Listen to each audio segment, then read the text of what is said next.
Levé de rideau, une nouvelle émission avec Jean-Marc Grangier. Jean-Marc Grangier, bonjour. Bonjour. Merci d'être avec nous. Vous êtes le directeur de la Comédie de Clermont. Mais ce n'est pas un hasard si je vous ai proposé de faire cette interview ici plutôt qu'à la Comédie, parce que ce plateau, vous l'avez fréquenté de nombreuses années. Vous le connaissez par cœur. Et il vous rappelle des souvenirs ainsi que la salle que moi je vois, vous la voyez moins, mais vous la connaissez par cœur. Racontez-nous un peu les bons souvenirs que vous avez eus sur ce plateau, Jean-Marc. C'est un lieu historique de la ville. C'est un lieu historique important dans cette ville parce que quand vous voyez cette scène, il faut quand même se souvenir que de très très grands artistes sont passés sur ce plateau. Je pense à Barbara, à Jacques Brel, à Jean Marais. Enfin, c'est un lieu qui a une histoire importante dans cette ville. C'est par ailleurs un très joli théâtre. C'est vraiment... Trop longtemps laissé de côté. Oui, parce qu'il n'y a pas eu... Enfin, cette ville a eu du mal à exister culturellement, à ce que les politiques, disons, pour être plus clair, acceptent de donner quelques deniers pour qu'effectivement une vie culturelle soit importante dans cette ville. Puis peut-être a eu du mal aussi avec ce rapport à l'élégance. Oui, enfin, il y avait quelques associations dans le passé, moi j'étais pas là, mais je connais un peu l'histoire, des associations qui étaient militantes et qui essayaient de faire vivre des choses. Il y a eu, voilà, donc, mais je pense que c'est l'histoire de la décentralisation en France. Il n'y a pas que Clermont-Ferrand qui a vécu ça. Beaucoup de villes en France recevaient de temps en temps un spectacle avec les tournées qui étaient organisées en France.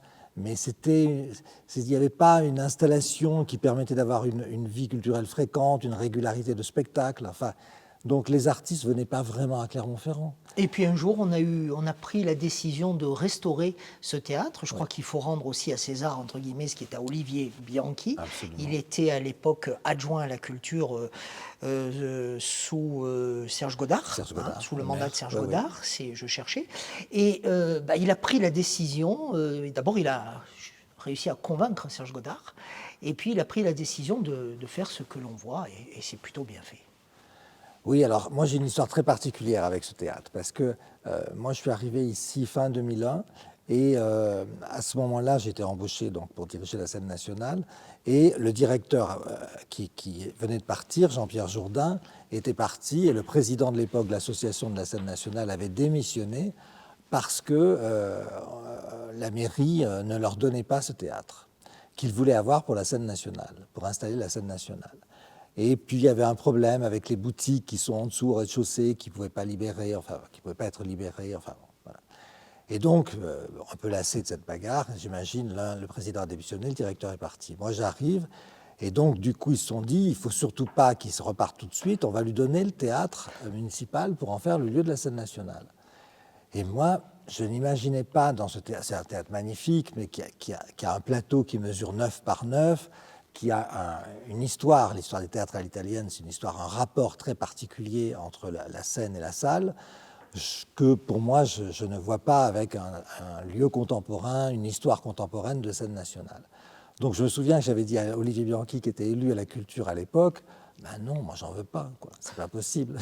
Il m'a dit, mais vous avez quand même conscience que vous aviez à l'époque le plus beau bureau de Clermont-Ferrand. Ah oui. Ah, mais ça, question bureau, voire même appartement, parce qu'il y avait éventuellement un appartement à restaurer absolument magnifique en haut. Et il me dit, mais tu ne peux pas faire ça, parce que si jamais, ça a été déjà tellement difficile et tellement long pour essayer d'obtenir ce théâtre, si jamais tu dis non, en fait, on repart peut-être pour 10 ou 20 ans sans théâtre. Donc pour la scène nationale. Oui. Et un jour, je me suis retrouvé, Serge Godard a fait une réunion, et je me souviens parce que c'était quand même assez drôle. Et il me pose la question, est-ce que vous accepteriez d'avoir l'opéra, etc. Je voyais Olivier qui me guettait ma réaction. Et je dis oui, d'accord. Donc le maire a dit, vous signez, il a dit oui, il faut bien voir, vous le mettez dans le compte-rendu. Et plus de nouvelles après ça. Et 2-3 mois plus tard, assez bizarrement, tout à coup, on me recontacte et on me dit, finalement, on va construire. On va vous construire un théâtre, on va vous sélectionner une douzaine d'endroits sur la ville et vous irez visiter, on va faire un comité, on va travailler là-dessus, etc. Je me suis dit, c'est étrange. Finalement, je dis oui pour quelque chose que je ne voulais pas et ça a débloqué ce que je souhaitais. Et c'est devenu la magnifique scène nationale que l'on Voilà. connaît aujourd'hui, sur laquelle on ira dans quelque temps aussi vous retrouver avec votre équipe. On y vient dans un instant grâce à ce livre qui est magnifiquement écrit. Mais je voudrais vous demander de nous raconter peut-être une ou deux anecdotes qui se sont vécues ici sur cette scène. Alors voilà, qu'est-ce que vous pouvez nous dire, Jean-Marc, vous qui côtoyez les plus grands artistes et qui sont venus aussi ici?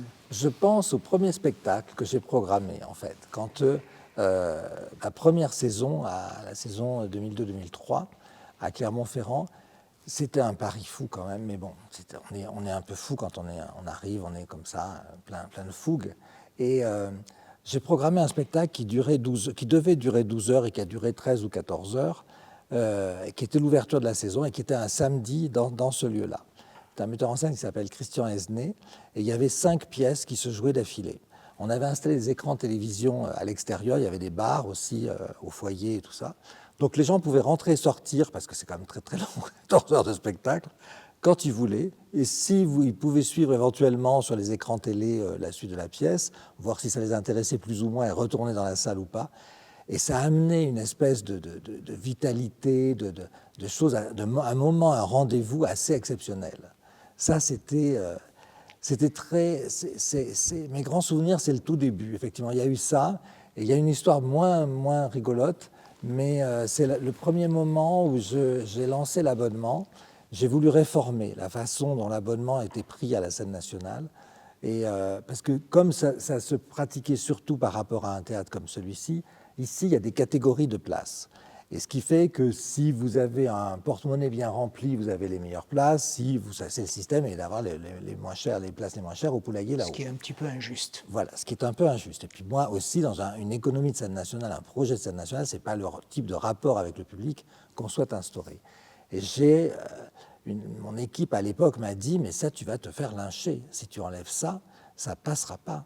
Parce que c'est une habitude, c'est un fonctionnement qui est installé, ça n'est pas possible. Je dis, mais c'est pas possible que les gens ne comprennent pas.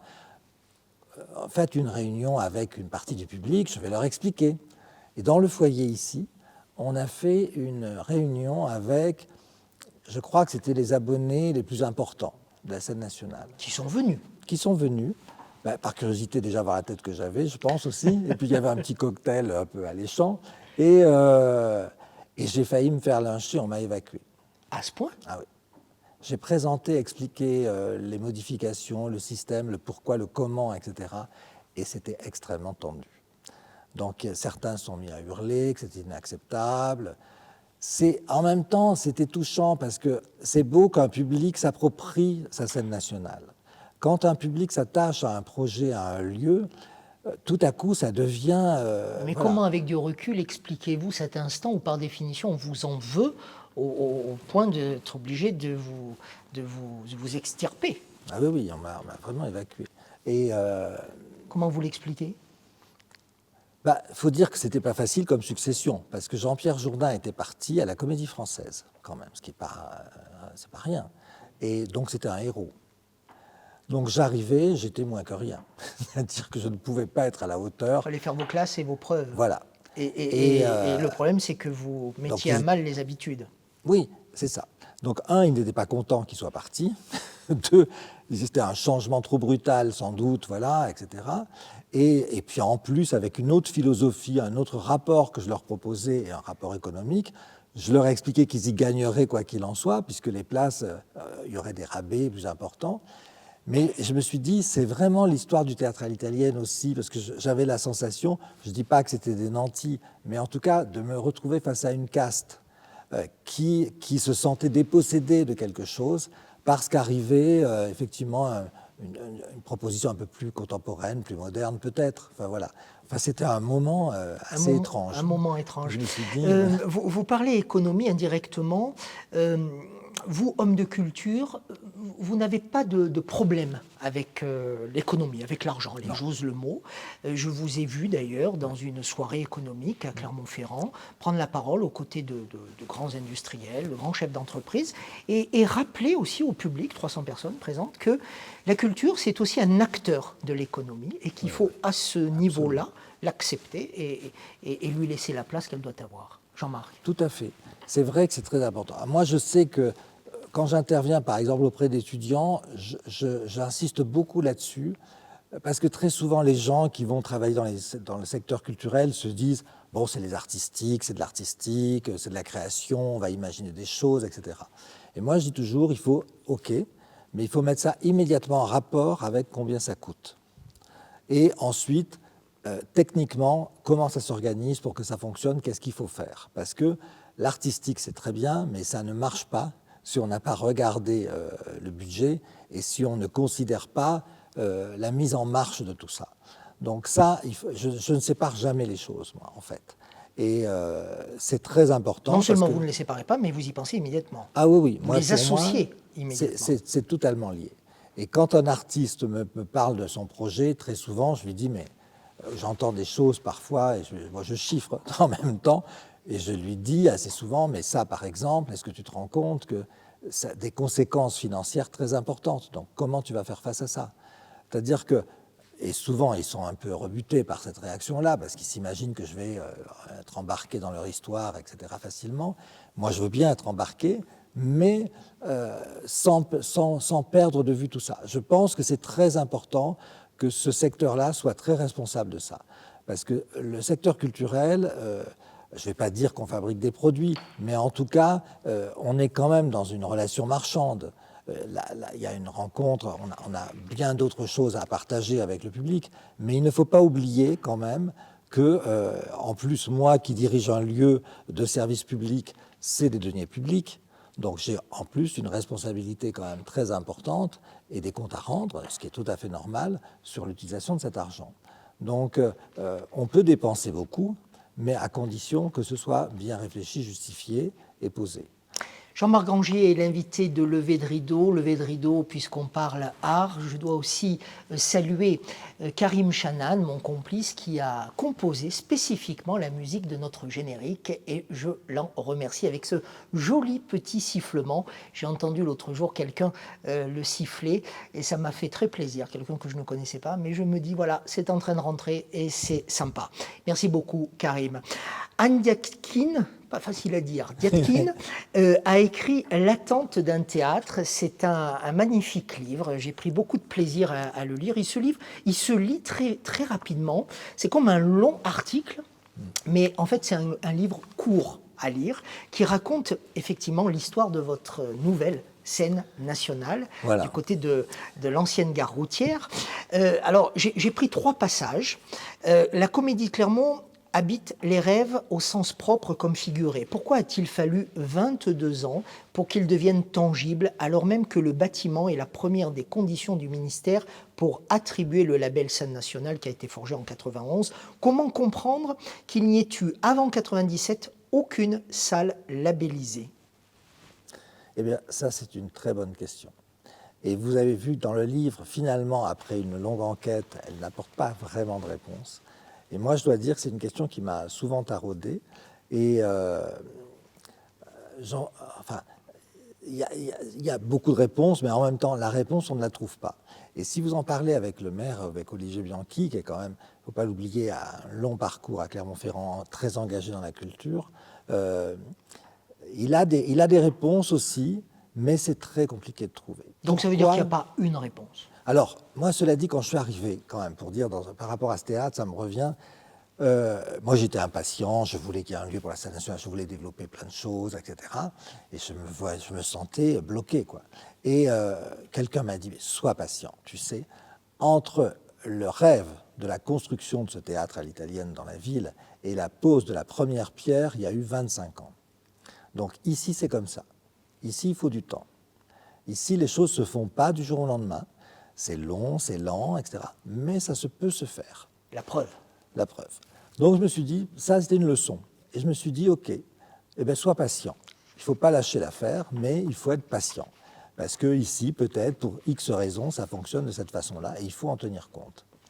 Et voilà, donc ça a été un long chemin, mais c'est vrai que c'est étrange. Pourquoi? Parce que quand même, quand on regarde, elle le regarde dans l'histoire, dans le livre, comme elle le raconte, il y a eu quand même un maire ici, M. Quillot, qui était quand même un homme très important, Et un homme de culture, un homme qui a été ministre, qui avait des relations fortes avec l'État et qui pouvait effectivement obtenir des fonds pour sa ville, pour la culture, ici, et jamais un centime. Jamais. C'est très curieux quand même. Et ça, d'où le titre c'est d'ailleurs qui étrange. colle à merveille à toute cette Oui. histoire. L'attente d'un théâtre, pas uniquement pour son futur directeur, pas uniquement oui, pour les non, Clermontois, non. c'est l'attente au sens historique. C'est ça. On attend. Alors, il y a un autre passage que je trouve très intéressant. Les passages, entre guillemets, je les ai sélectionnés. C'est un choix arbitraire, je vous l'accorde, Jean-Marc. Mais pour moi, il dit quelque chose, plus au profane que je suis, par rapport à cette scène nationale. Page 66. Les tables de la brasserie sont arrivées, qui donnent immédiatement un air de fête au grand hall des pas perdus, encore vide et poussiéreux et incroyablement lumineux. Il faudra s'y faire.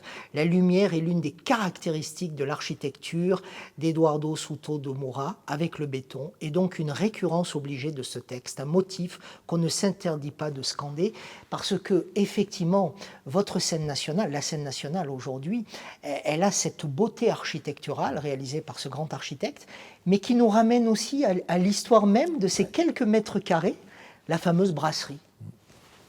C'est là où il est très fort. Bon, c'est quand même, Souto de Moura, c'est l'équivalent d'un prix Nobel quand même. Hein. C'est quelqu'un qui a eu le Lion d'Or à Venise, c'est quelqu'un qui a le prix Pritzker d'architecture, l'équivalent du prix Nobel. Donc c'est un immense, immense architecte. Et c'est un homme en plus d'une humanité extraordinaire. Donc là, il y avait la difficulté dans ce concours d'architectes de garder cette façade de l'ex-gare routière et le bâtiment Perret, non, il n'est pas Perret, d'un élève de Perret, le bâtiment Vigneron, et avec la brasserie, etc., et ce hall que vous citez, et de trouver quand même comment le fondre avec un autre bâtiment qui serait construit. Et ça, il a magistralement réussi. On n'a pas l'impression que c'est deux bâtiments. Il a accepté, je dirais dans un premier temps, ce bâtiment Vigneron, et il l'a totalement intégré. Et on le ressent vraiment dans l'histoire de ce livre, enfin la manière dont l'histoire de la comédie est racontée dans ce livre. Ouais. Très, très, très, très beau livre. Un dernier extrait que je me permets de souligner, page 94, dans un chapitre qui commence par de l'hiver 2010 à février 2020, artiste en chantier, de toutes les manières possibles. Et ça, je sais que c'est un passage qui va vous faire plaisir, les artistes ont été associés à la construction du théâtre. Et c'est peut-être ce qu'il y a de plus étonnant. D'emblée, Jean-Marc Grangier leur a montré comme la merveille des merveilles qui n'était à l'origine qu'un champ de boue. Oui, oui, c'est vrai que... Et on a Jean-Louis Fernandez, formidable photographe de spectacle, qui a photographié les artistes tout le long de la construction dans ce chantier. On a amené tout le temps les artistes à voir et à réagir, même dès les fondations, quoi, et à rêver avec nous à ce que serait ce théâtre. Et je suis très content de voir que certains attendent d'être programmés dans cette salle. Certains m'en veuillent parce que je ne les ai pas programmés, ils ne comprennent pas, enfin bon, voilà. Mais ça, c'est aussi l'attente d'un théâtre pour les artistes. C'est-à-dire que c'est important que des artistes rêvent de venir jouer là. Comme il n'y avait pas d'histoire, une grosse histoire culturelle, d'habitude de passage des artistes à Clermont-Ferrand, quand j'ai commencé, moi, la programmation ici, c'était pas évident chaque fois de convaincre que Clermont soit une étape de tournée. Donc il y avait des spectacles que je tenais vraiment à faire venir ici, et parfois ils me disaient, on verra, c'était pas facile. Et pour certains. Et puis, avec le temps, petit à petit, ils ont mieux connu le public de Clermont, mieux connu la comédie, et puis aujourd'hui, effectivement, si je souhaite qu'il y ait un spectacle qui vienne, il n'y a pas de difficulté. Mais là, je souhaitais que ces artistes rêvent de venir à Clermont-Ferrand, rêvent de venir jouer à Clermont-Ferrand, et de participer, parce que pour moi c'est très important, en tant que directeur de la scène nationale, de participer au renversement de cette image négative qu'il y a sur l'Auvergne et sur Clermont-Ferrand notamment. Parce qu'on en a souffert pendant des années. Ça a évolué. Hein? Ça a évolué. Ça a beaucoup évolué. Ça a heureusement beaucoup évolué, et je trouve en grande partie, pas uniquement, mais en grande partie avec l'évolution de la vie culturelle dans cette région, et puis le dynamisme des entreprises, parce qu'il y a des gens formidables dans les entreprises à Clermont-Ferrand et autour. L'attente d'un théâtre, vraiment, lisez-le, c'est génial comme ouvrage pour comprendre l'histoire de la construction de la scène nationale. J'ai une dernière question que je pose à tous mes invités, mais vous, je vais vous la poser différemment, Jean-Marc. Je demande à chaque fois à mes invités ce qu'ils auraient envie de dire au public s'ils étaient pour la première fois, et c'est souvent le cas pour eux, sur cette scène. Vous êtes venus des dizaines de fois sur cette scène. Alors, je ne vous pose pas la question de la même manière. Qui aimeriez-vous voir, là, en cet instant, alors que vous avez réussi plein de choses dans votre vie, vous avez mené plein de combats? Qui aimeriez-vous voir dans cette salle? Alors, on remplit les salles, certes, mais ce n'est pas suffisant. On a toujours envie que... Moi, j'ai toujours du mal à comprendre que la majorité des gens ne se rendent pas compte que là, c'est un endroit de grand, grand plaisir. Et que, en fait, moi, dès que je vois un commerçant, un poissonnier ou un épicier ou n'importe qui, ou que je croise des gens dont je n'ai jamais vu le visage dans les salles, je me dis, mais quel dommage, ils n'ont pas ça dans leur vie. Ils n'ont pas ça dans leur vie. Comme on pourrait imaginer que quelqu'un ne mange jamais de pain ou ne connaît pas, je ne sais pas, enfin, voilà, le très bon jambon. C'est quand même se priver d'un plaisir tellement important de la vie. Et non seulement un plaisir, mais dans les salles de spectacle, il se passe des miracles. On apprend des choses, on peut changer le chemin de sa vie, on peut tout à coup avoir des illuminations, de comprendre, de débloquer des situations, etc. Il se passe des choses tellement étranges dans les salles de spectacle. Juste, moi, j'ai un moment qui m'a tellement marqué. Moi, j'aime bien discuter avec les gens et j'aime bien avoir, notamment après les spectacles, traîner un peu et discuter avec le public. Et un soir, après un spectacle de danse, c'était un solo de Anne-Theresa de Kessmaker, et je vois une dame qui, à l'époque, était élue à la ville, d'ailleurs, qui était près de... On avait fait un petit bar dans le hall, etc. Et qui était en larmes. Et je vais la voir et je lui dis, mais ça va? Et elle me dit, mais je suis brouillée avec ma sœur. Depuis des années, nous ne nous adressons plus la parole. Eh bien, je n'ai pensé qu'à elle pendant toute la représentation. Je vais lui téléphoner. Il faut que je parle à ma sœur. Et moi, j'étais bouleversé parce que le spectacle, ça n'était pas dit dans ce spectacle de danse, mais il est basé sur une relation de la chorégraphe avec sa sœur. Donc il s'était passé quelque chose. Elle l'a senti. C'est quelque chose qui est passé dans le spectacle et qu'elle a capté que c'était une histoire de sœur là-dedans. Et tout à coup, ça l'a renvoyé à son histoire difficile avec sa sœur, relation difficile, en se disant, mais il faut qu'on sorte de là, quoi. Donc c'est pour vous dire à quel point, et j'en ai des tonnes d'histoires comme ça, un spectacle, bien sûr, on se dit, je vais voir ce qu'ils font, je vais découvrir tel texte, je vais regarder, je vais écouter la musique, etc. Mais on pense, on se lâche aussi, on est assis comme ça, on s'abandonne, et il y a plein de choses qui circulent, du plateau à la salle, au fauteuil. Donc j'aimerais que tout le monde soit là, moi, en fait. Voilà. Merci beaucoup, Jean-Marc Granger, pour ces très bons moments que vous nous avez fait passer ici sur une scène que vous connaissez bien. Merci au personnel de l'Opéra de Clermont de toujours nous accueillir divinement bien dans ce lieu. À très vite. Merci beaucoup, Marc-Alexis.